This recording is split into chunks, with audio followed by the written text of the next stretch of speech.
Bonjour à tous, bienvenue sur Mac Forever. Aujourd'hui, je vous parle du nouveau MacBook Pro 13 pouces à écran Retina.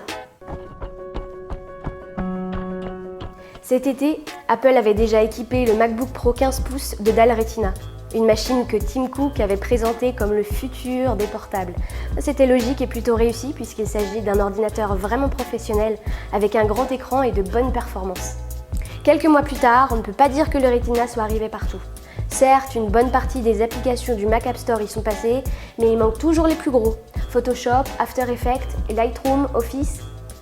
Hormis Final Cut Pro et Motion, c'est pas la panacée. Et sur le web, je vous raconte pas, à part le site d'Apple, aucun grand portail n'a osé multiplier par 4 la taille de toutes ces images. Alors oui, c'est vrai qu'il est beau cet écran, mais il est peut-être arrivé un peu trop tôt pour vraiment en profiter.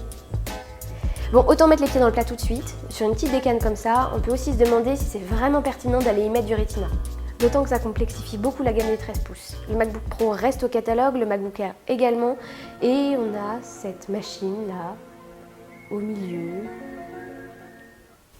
Mais contrairement aux nouveaux iMac, au moins eux, on sait qu'ils existent. Niveau connectique, il est donc équipé de 2 ports USB 3, de Thunderbolt, un port HDMI, un lecteur de carte SD et c'est à peu près tout. Fini le FireWire, le port Ethernet, l'entrée son, exactement comme pour le 15 pouces. Évidemment, tout ça se ressent au niveau du poids. La machine ne pèse que 1600 grammes contre 2 kg pour un MacBook Pro classique. Mais il reste plus lourd que les 1,3 kg du MacBook Air. D'ailleurs, regardez les deux machines, le Air a encore un net avantage, question finesse. Et justement, un des problèmes de cette machine, c'est le MacBook Air. Il a certes un processeur un peu moins rapide, un seul port Thunderbolt, mais il est nettement moins cher. Par exemple, le premier modèle Retina n'a que 128 Go et un Core i5 Beaker. Pour le prix, vous avez un MacBook Air bien boosté avec un Core i7 et 512 Go de SSD. La simple présence de l'écran Retina se paie donc cher, peut-être même un peu trop cher vu le contexte. Du coup, le positionnement est étrange. Pour faire un peu de web et des mails, un MacBook Air est tout aussi adapté. Il faut bien comprendre que l'écran Retina n'a vraiment d'intérêt que sur des logiciels d'édition vidéo photo comme Final Cut Pro, Photoshop, Illustrator ou After Effects, tout en sachant que la plupart ne sont pas encore optimisés Retina. Mais même dans ce cas-là, qui va aller utiliser au quotidien un écran 13 pouces pour des logiciels pro? Il faut aussi savoir que l'écran ne propose le Retina natif qu'en 1280 par 800 pixels.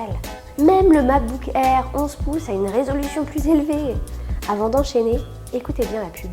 Pour le professionnel. Allez, encore un coup. Pour le professionnel. Franchement, Tim, est-ce qu'on peut parler sérieusement de machine pro sans carte graphique dédiée? Il faudra ici se contenter de la toute petite HD 4000 et rien d'autre. Mais le pire, c'est que cette puce ne suffit même pas à afficher de manière fluide une page web un peu chargée. Vous lancez 10 onglets, 3 vidéos YouTube et ça rame dans tous les coins. Je vous raconte même pas avec un écran externe à côté. C'est carrément la cata. Et alors avec certains logiciels comme Photoshop, qui savent exploiter la puissance de la carte graphique, ce MacBook Pro peut être jusqu'à 10 fois plus lent que le modèle 15 pouces. Je vous parle même pas des jeux, limite si t'oses pousser le niveau de détail des titres sortis il y a 3 ou 4 ans. Faut même pas espérer jouer correctement à StarCraft 2 ou au dernier Call of Duty là-dessus. Pendant les combats, tu peux te tirer une balle directe.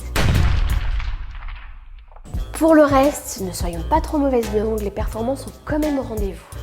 Le processeur est assez puissant, surtout avec l'option i7. Et du côté du stockage, Apple l'avait promis, le SSD est très rapide, nos tests l'ont confirmé, plus de 450 mégaoctets secondes, l'ordinateur démarre en quelques secondes et les applications se lancent quasi instantanément.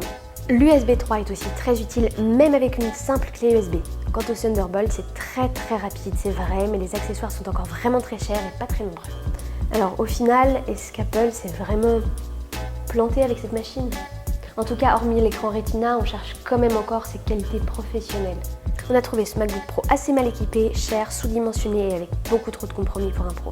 On a vraiment du mal à voir à qui il s'adresse, surtout à ce tarif. Si vous cherchez de la puissance à tous les niveaux et un vrai confort de travail, on vous conseillera plutôt un 15 pouces Retina. Si au contraire la mobilité est une priorité, le MacBook Air 13 pouces aura un bien meilleur rapport qualité-prix. En fait, lui, il a un peu les défauts des deux. Mais bon, c'est vrai, l'écran Retina c'est quand même sympa et on imagine que certains seront prêts à franchir le pas juste pour ça. Pour le choix du modèle, on vous conseille de mettre au moins 256 Go, le modèle de base n'est vraiment pas suffisant, d'autant que la SSD n'est pas standard et est très difficile à changer. L'option Core i7 à 200 € est aussi très intéressante. Enfin, n'oubliez pas de gonfler la RAM car après elle est soudée et on ne peut plus la changer. Voilà, c'est tout pour moi. Maintenant, si vous voulez d'autres infos, vous vous démerdez. Mais non, vous allez sur Mac Forever. Moi. 3h15 récupère.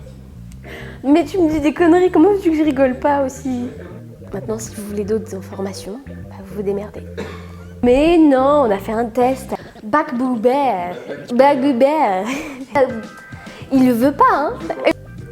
Franchement, Tim. Est-ce qu'on peut parler sérieusement?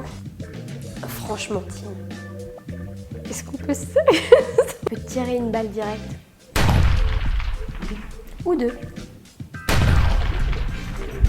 Putain, ouais, forcément parce que j'ai... J'y arrive. Et non, non, tu n'y arriveras pas. Vraiment, mais c'est cher. Comme ça. Mais moi je fous, c'est cher. Oh là là. Pas mal, mais on va le refaire. Ouais.